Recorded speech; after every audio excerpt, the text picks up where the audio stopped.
So back in Chem 1, we talked about solutions, we talked about concentration, and the very first thing we really taught you was molarity. We talked about molarity, number of moles of solute per liters of solution, and we've used molarity a lot, and we're going to continue to use molarity a lot, but we can't always use molarity. And the reason that is that molarity, moles of solute to liters of solution, the volume of a solution is actually temperature dependent. So in this chapter talking about solutions, we're going to eventually discuss colligative properties, and colligative properties are temperature dependent in a sense that we're going to be testing the behavior of solutions at different temperatures.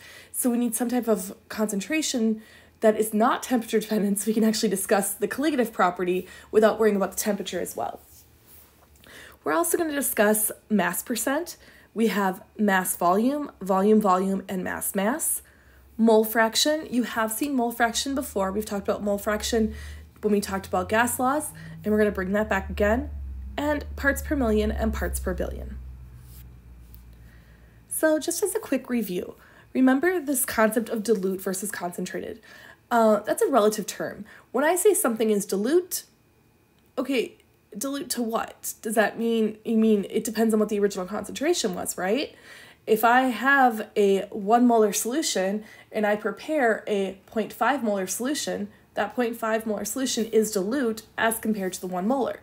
But if I have, say, a 0.1 molar solution, that is even more dilute than 0.5. So dilute and concentrated are qualitative terms, but we need to quantify. So instead of doing them relative to one another, we need to actually know how much we have. Molarity, we use a capital M. And you do need to be careful of this when you guys are writing these out yourself. You need to be using the right units. They cannot all look the same. They're not accurate that way. You'll see it in font written like a capital M like this. Okay. There's also a capital M that looks like this. This means molar mass. And we're going to use a lowercase m that I specify by putting a little tail there. This is molality, which we will talk about just very soon.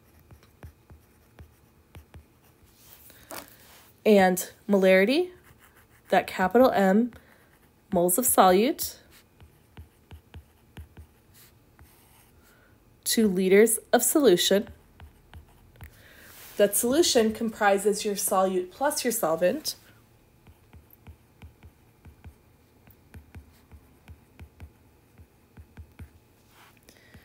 Molar mass is your grams divided by your moles of whatever species you're looking at. So if, say, you're looking at a solute, it would be your grams of solute to moles of solute.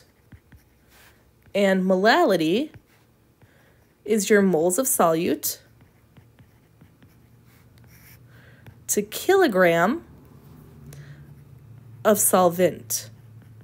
Note it is only solvent, not solution. Molarity, if we want to find the number of moles of something, you can take that molarity, that concentration, and multiply it by the volume you have. That gets you back to moles. You can either just memorize that, or you can think about molarity in its units, where molarity is moles of solute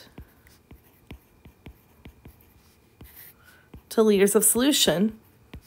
So of course, if I multiply that by the liters of solution I have, I'm left with moles of solute. I personally recommend, especially in this chapter, replacing that capital M with its actual units, moles per liter.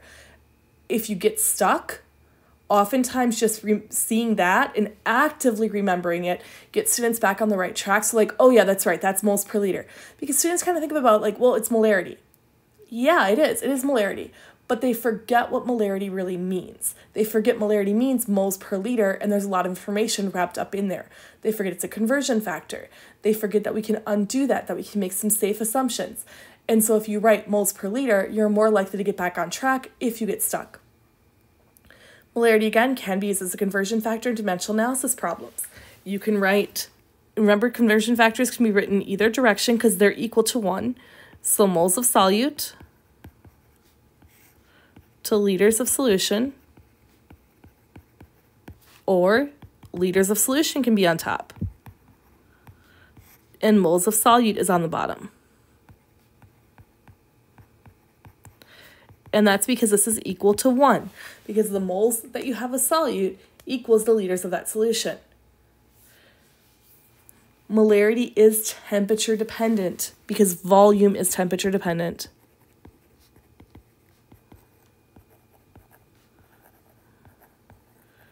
We don't often think about it because it's not usually a huge effect, but it is, in fact, temperature dependent, and it can throw off our calculations. We can also have millimolar. There should be a lowercase m in front of here. I apologize. I didn't realize that was missing. Millimolar is when you have the millimoles of solute to the milliliters of solution. Depending on what type of science you're doing, you might be working with millimoles instead. I don't use them a lot, but I want you to be aware they do exist. It's just basically taking your molarity, dividing it by 1,000. So millimoles, instead of a mole, it's a millimole, you know, it's 1,000 times smaller. Millimoles to milliliters of solution. And then again, you can find the millimoles of your solute by taking your molarity and multiplying it by the milliliter of solution. So molarity and molality, I know I talked about these in the previous slide, but these are very important to understand the difference between. Molarity, capital M, moles of solute to liters of solution. Molality, lowercase m, moles of solute to mass of solvent, solvent only, in kilograms. And again, solution is the volume in liters of solute plus solvent to make up the total solution. You have to make sure you're using the correct units depending on which calculation you're doing. So molality, we say molal. You know how for molarity, we say like 0.50 capital M would be said 0.50 molar, meaning per mole. Well, for molality, we say molal. So this is 0.05 molal, 1.0 molal, 1.5 molal. Molality is not temperature dependent because mass is not temperature dependent. Mass is an intrinsic property, and that's why we're going to use molality for boiling point elevation and freezing point depression. We're going to talk about 4 colligative properties. 2 of those properties, boiling point elevation and freezing point depression, are temperature dependent. If I am boiling something, well, obviously temperature is involved. If I'm freezing something, temperature is definitely involved. Because temperature is involved, I need to use some type of concentration unit that's not dependent upon that temperature to truly study that system. So for boiling point elevation and freezing point depression, you will use molality. For dilute aqueous solutions, whenever we talked about dilute, it's relative. It is very relative, so you got to be careful with that. For dilute aqueous solutions, the molality is often close to the molarity because 1 liter of water is approximately equal to 1 kilogram of water. That doesn't mean it's an exact correlation. It is temperature dependent, and again, it doesn't mean it's going to happen. But again, it is relative when I say dilute, but generally speaking, for dilute aqueous solutions, the molality is often close to molarity. Some other types of concentration terms we can find, and you'll see these depending on what types of systems you're working. You may need them in this class, you may need them in other types of sciences, etc., but you should be comfortable with them. We have mass percent, mole fraction, part per million, and part per billion. Mass percent, there's a few different ways we can do mass percent. Technically speaking, mass percent can have mass volume, mass, or volume. And they're all called something a little bit different. It depends. I apologize. It depends on the system you're looking at. But for this one, let's say we're looking at a mass. That means it's the mass of component A divided by the mass of the total solution times 100%. Mass percent is also called percent by mass, weight percent, or percent by weight. How much is the component you are actually interested in divided by how much is the mass of the total system, meaning all components added together. Mole fraction, hopefully you're comfortable with mole fraction. Remember when we covered gas laws, mole fraction is the number of moles of the solute you are interested in divided by the total number of moles of the system. We need mole fraction if we're trying to figure out the partial pressure of a system. And we're going to be dealing with vapor pressure, and so we do need to be comfortable with figuring out the mole fraction. The other two are parts per million, parts per billion. You can also see parts per trillion. Most normal consumers will see this when they read things like maybe their annual water report from the city they live in. They'll see a report sent out telling you the concentration of different chemicals in your drinking water, and they'll be reported in parts per million or parts per billion as the concentration. 1 part per million is just that. It's 1 part in a million parts. You find it by taking the mass of your solute divided by the total mass of the solution times 10 to the 6th times 1 million.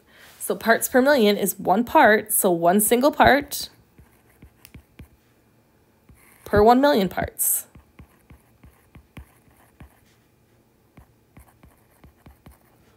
Equals 1 ppm. 1 ppm is equal to 1 milligram in 1 liter. Part per billion is the number of parts out of a billion parts. So if I have 1 part per billion, I have 1 single part out of a billion total parts. Again, you see this a lot more like in, I know environmental chemistry uses it a lot. I know there's other fields too. Environmental is just the first one my brain thinks of. Here's a nice table out of your book that shows you an overall summary of these things. So your molarity, molality, mole fraction, mole percent, we didn't talk about that, but that's basically the same as your mole fraction, but multiplying by 100%. Part by mass percent. If whenever it says percent, you just multiply by 100 to get that percent. Part per million, part per billion. Part by volume, that's a volume. So the volume of your solute divided by the volume of your solution. Why would you calculate part by mass versus part by volume? Usually it depends on the original source of your solute and your solution. If your solute is a solid, you're probably going to weigh it. If your solution stays a solid, you've mixed some solids together and the total solution is still solid, you can keep it as a weight. It's easy. Or if you can easily measure it on a balance. If I'm going to make a 5% sodium hydroxide solution, if I say 5% sodium hydroxide aqueous, that means 5% sodium hydroxide in the solution. Well, it means in water. So the solute is NaOH. Solvent is water. What I'm going to do is I'm going to take 5 grams and I'm going to dissolve this in 100 liter total solution. So I'm going to take 5 grams and dilute it up to 100 milliliters of total solution with water. Why did I do it that way? Because the sodium hydroxide is already in a solid form.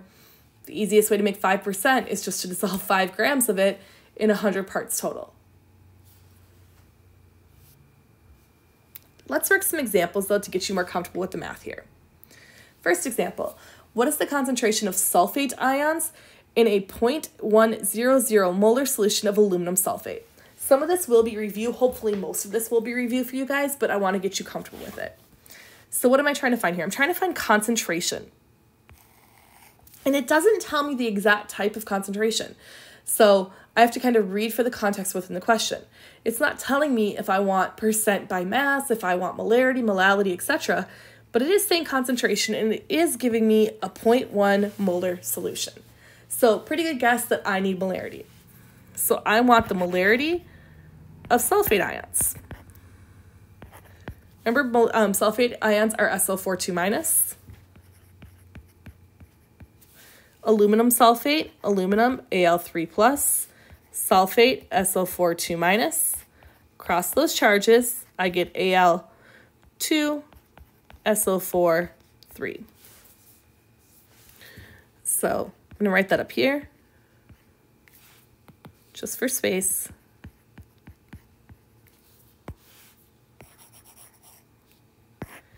And because I want molarity, what I'm going to do, instead of writing capital M for molarity of sulfate, I'm actually going to write, I want to know the number of moles of SO4 2- to 1 liter of solution. Why 1 liter? Because that's the definition. The definition is the number of moles I have in 1 liter. And so it doesn't tell me a volume in here, so I'm going to assume I have a 1 liter solution.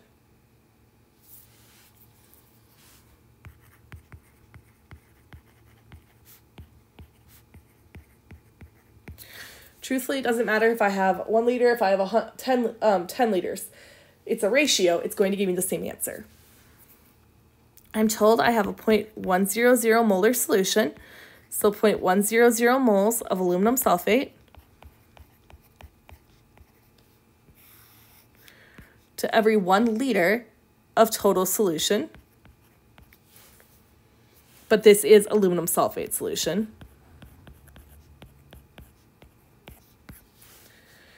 And I know by looking at the formula, what I really need, I know that my volume is going to stay the same, so I'm not worried about my volume, but what I need to know here is I really want sulfate. I know that I have 3 moles of sulfate ions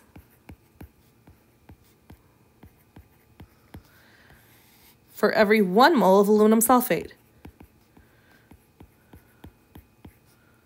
I know that if I was to dissolve aluminum sulfate in solution, it would create 3 moles of sulfate ions. That cancels that. I've got my liters of solution. This is aluminum sulfate solution, but again, it will stay the same. Excuse me. And I've got moles here. Overall, 0.300 molar SO4 2 minus.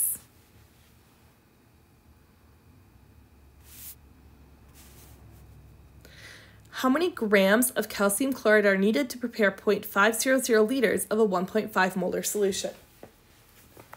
Well, calcium chloride, Ca2 plus, Cl minus, cross those charges, I get CaCl2.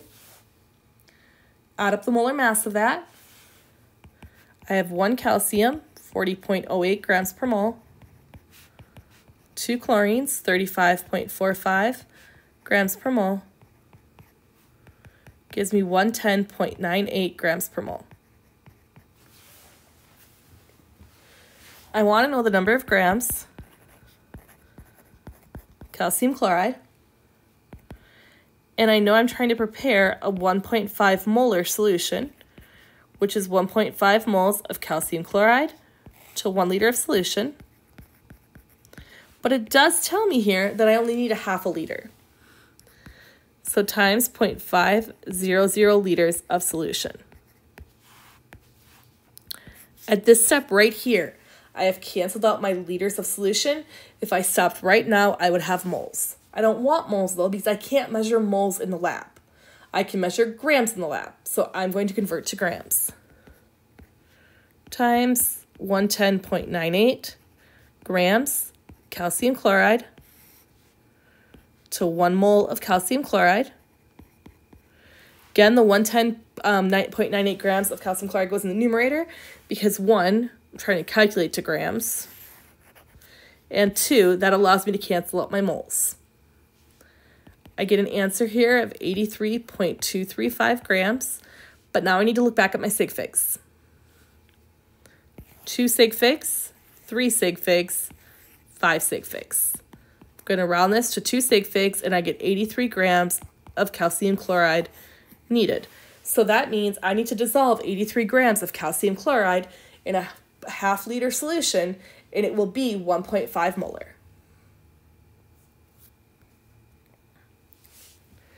Okay, how about this one? This one's a little more intensive. A solution is prepared by mixing 1 gram of ethanol with 1 gram of water to give a final volume of 101 mils of a 0.990% ethanol. Calculate the solution's mass percent, the solute mole fraction, the solution's molality, and the solution's molarity. So I only gave myself 1 slide to do this, so I'm going to have to write it out, then erase it, and write the next one. So please pause in between. Let's do letter A first. First, for ethanol, ethanol does have a formula, C2H6O. Ethanol structure looks like this if you don't remember it from when we talked about organics in first semester. Ethanol and water really like each other. They're completely miscible in one another. So I want the mass percent, which means I want mass of ethanol. I write ETOH from ethanol. It's kind of a shorthand, divided by the mass total. And it says percent, so times 100%. Well, the question tells me that I mixed 1 gram of ethanol with 100 grams of water and obtained a total solution of 101 milliliters. I need the mass total. So 1.00 grams of ethanol plus 100.0 grams of water. It did equal out to 100 total, but you still want to do it by mass just in case it doesn't. Times 100%, 0.990% ethanol.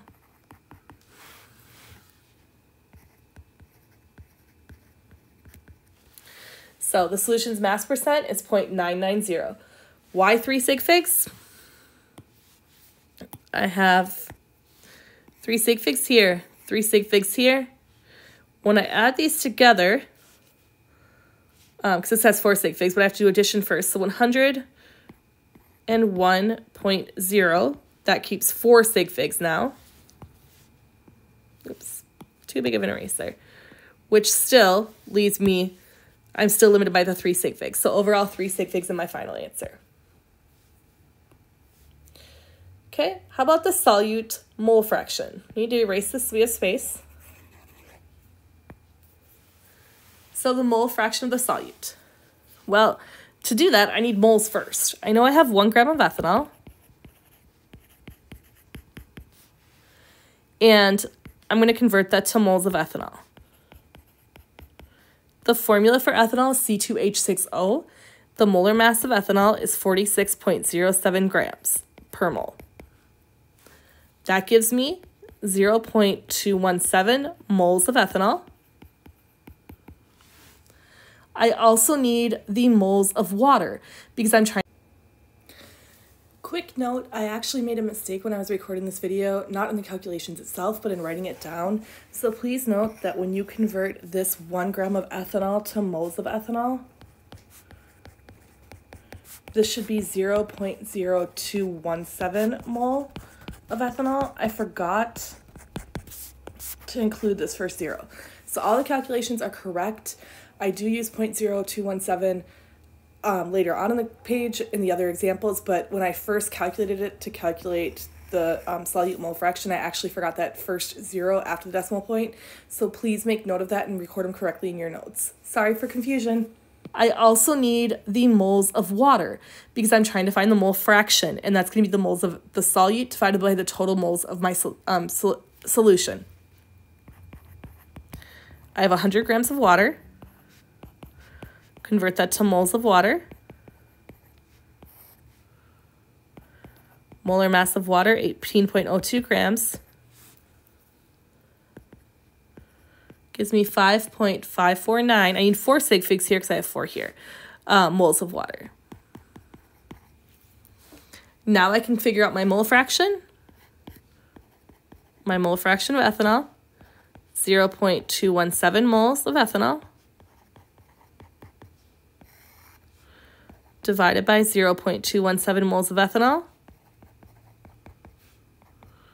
plus 5.549 moles of water.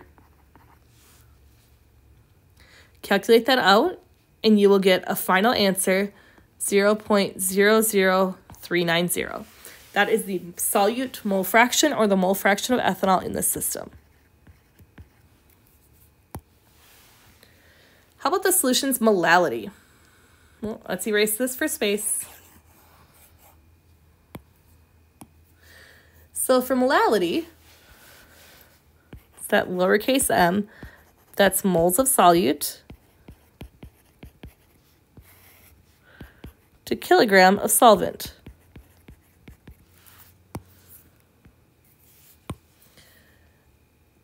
Now, I did calculate the moles of ethanol already, so I already know those.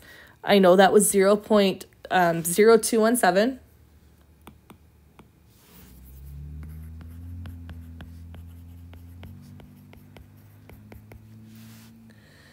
And now I just need the kilograms of solvent. My solvent here is water, and I'm told I have 100 grams of water. So you can either write out the conversion or you can just move the decimal place, I don't care. But that gives you 0.1000 kilograms of water. So 0.0217 moles of ethanol divided by 0.1000 kilograms of water gives me a molality, 0.217 molal. Again, I would say 0.217 molal.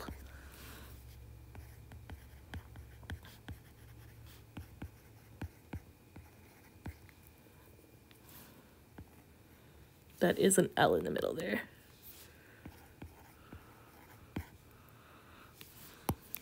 I'm just making this writing worse and worse. And what about the solution's molarity? Well, for molarity, I need moles of solute divided by liters of solution. So moles of ethanol divided by liters of solution.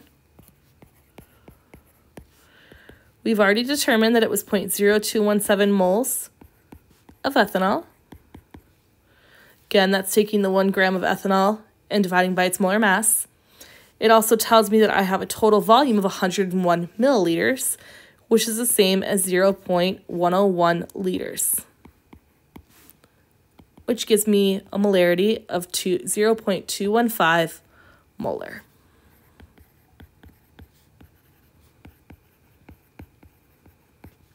So we do see here, this is a pretty dilute solution, and the molarity and molality are similar. They're not the same, but they are similar.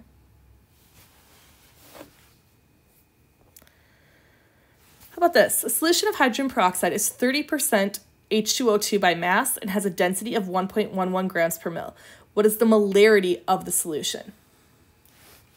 So, molarity, again, moles of solute, in this case, moles of H2O2 to liters of solution. How do I know it's H2O2 as my solute? Well, it does say solution of hydrogen peroxide. So by context, I know that hydrogen peroxide is my solute.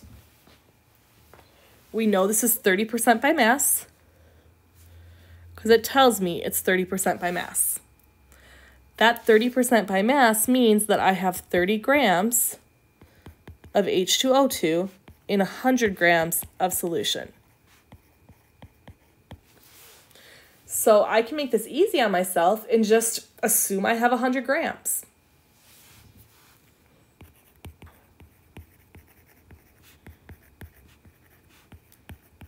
Doesn't tell me I can't, and it's a safe assumption. So if I've got 100 grams of solution, then I know I have 30 grams of hydrogen peroxide.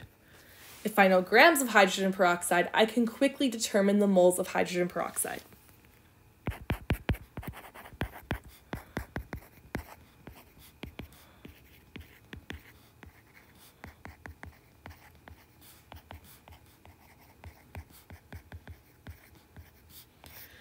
And the molar mass of hydrogen peroxide, 34.016 grams per mole. So this gives me 0.882 moles of hydrogen peroxide. I've got the first part. I've determined the moles of peroxide. Now I need to find the second part. I need to find how many liters of solution do I have. Well, I know I have 100 grams of solution, because I made that assumption already. 100 grams of solution. I know my density is 1.11 grams per mil, so I can say 1 mil of solution to 1.11 grams of solution. That gives me 90.1 milliliters of solution, which is the same as 0.0901 liters of solution. Now I can quickly find, now I also have this portion of my question, so I can go ahead and calculate my molarity. 0.882 moles of peroxide divided by 0.0901 liters of solution, 9.79 molar H2O2. So if it's 30% hydrogen peroxide by mass solution, the molarity of the solution is 9.79 molar.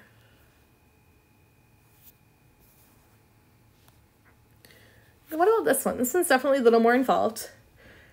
And so what do we need to know and how do we go about this? A 0.750 molar solution of H2SO4 has a density of 1.046 grams per mil. If we're told the molar mass of hydrogen or sulfuric acid is 98.09 grams per mole, you could also add that up. But if you're told sulfuric acid 98.09 grams per mole, I want to know this concentration in molality. So I know I have 0.750 molar solution of sulfuric. I know the molar mass. I want to know molality. What do I know? What do I need to know? I know the molarity. I know that I have 0.750 moles of sulfuric in 1 liter of solution. I know the I know the density. I know I have 1.046 grams of sulfuric for every 1 milliliter of sulfuric. And I know that I have 98.09 grams of sulfuric per 1 mole of sulfuric. I need to know the mass of the solvent.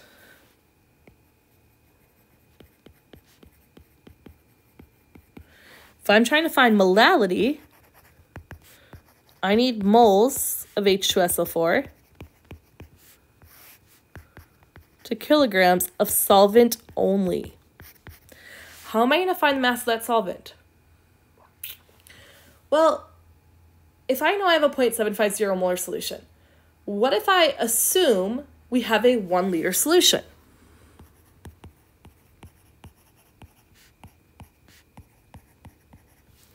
If I assume I have a 1 liter solution, then I know I have 0.750 moles of sulfuric acid. Cool, I've now got my numerator. But how do I get those kilograms of that solvent?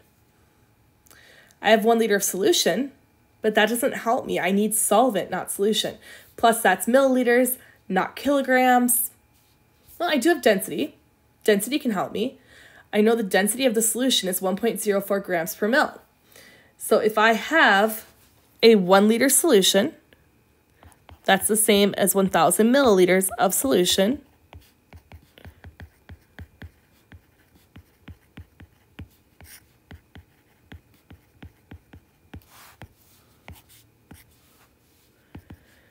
That tells me that I have, I'm going to underline the 4 there because of sig figs here. 1,046 grams of solution. Okay, well, that still doesn't help me. That's grams of solution. I need grams of solvent. How can I find the grams of my solvent?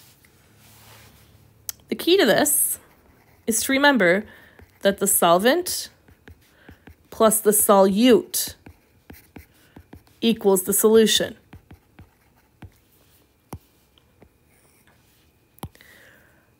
I know the mass in grams of the solution. I need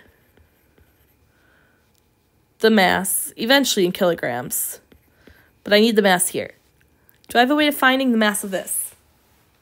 And the answer is yes, I do. I do have a way of finding that because I know how many moles I have. I also know the molar mass, and I can add up the molar mass if I have a periodic table. I can use the moles and the molar mass to find the number of grams I have. So I'm going to solve for the mass of my solvent.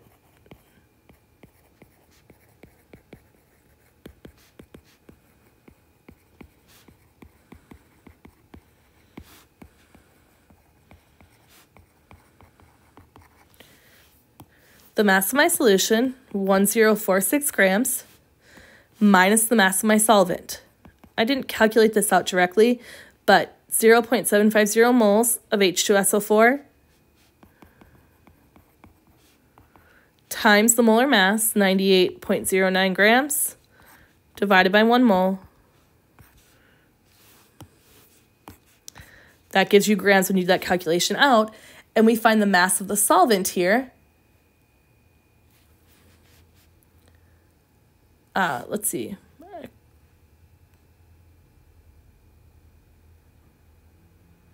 I did calculate this out. I lied. The answer here is 0. No. Sorry, I'm trying to read my own notes and write, and it's not working. 73.56 grams. So 1046 grams minus 73.56 grams. Overall, my answer here for the mass of solvent is 972.44 grams. My sig figs are here. My sig figs are here. So my sig figs are here at the tens place. I'm going to keep 2 sig figs in my final answer, but I'm not going to round this. This is just the mass of the solvent. I'm not going to round this because I don't want to create round-off error. But I'm so close to figuring out the molality of the solution. Molality, 0.750 moles sulfuric acid divided by the kilograms. So convert this to kilograms, 0.97244 kilograms. Again, I'm going to underline that 7 just so I can keep track of my sig figs, though.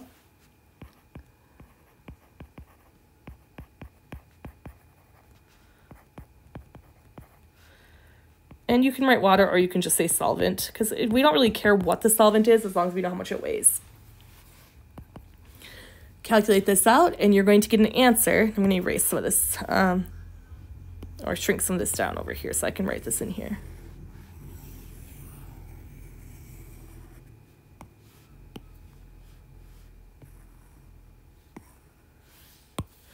When you calculate this out, you get 0.77 molal, which you can also write as 0.77 moles per kilogram.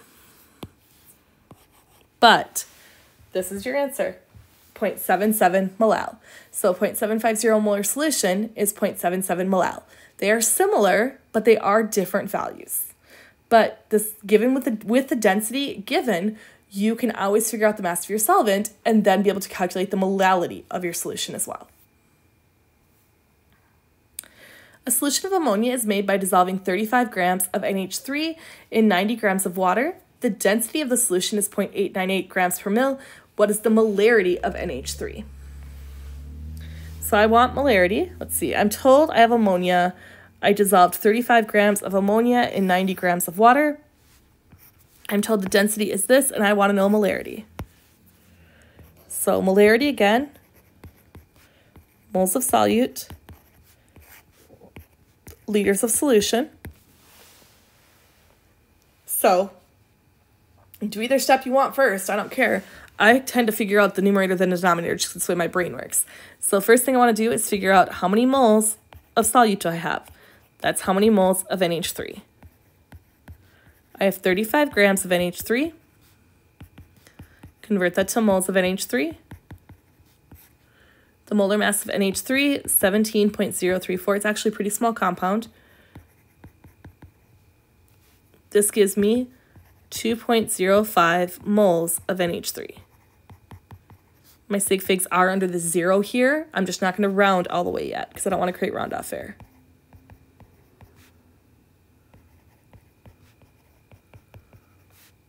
Now I've got the top half. Now I just need to know what the volume of my solution is. So the total solution was prepared by mixing 35 grams of NH3 plus 90 grams of water. So my solution has a mass of 125 grams. I've got density, so I can figure out milliliters.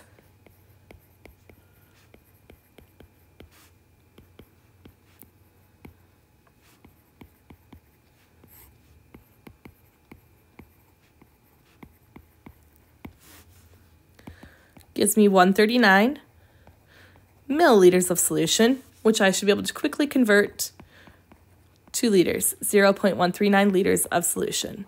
If you need to write that out for the conversion there, it's fine. I will tell you it's just time that you don't really have to lose on quizzes and like assessments and such. So I recommend making sure that you can do those conversions between milliliters to liters, milligram to gram, gram to kilogram, be able to do those very quickly in your head. So this is now divided by 0.139 liters. Total solution, we get 14.7 molar, but I do want to round to 3 sig or to just 2 sig figs, so it becomes 15 molar. And we see that our answer is D. Most of this is not new for you guys. Most of it you already know. You just maybe haven't put it together before. Molality is a new concept, and percent compositions may be new, or percent by mass and such may be a little bit new. But practice these, think about what you have, and think about what assumptions are safe to make. Is it safe to assume if you've got a percentage, that means a certain amount in 100 gram total? Well, okay, then you assume 100 grams of sample, and now you can do your calculations. If you're given molarity, that means so many moles in 1 liter of solution. Assume 1 liter, then you can go on with your calculations. If we tell you a volume, then just figure out how many moles you have.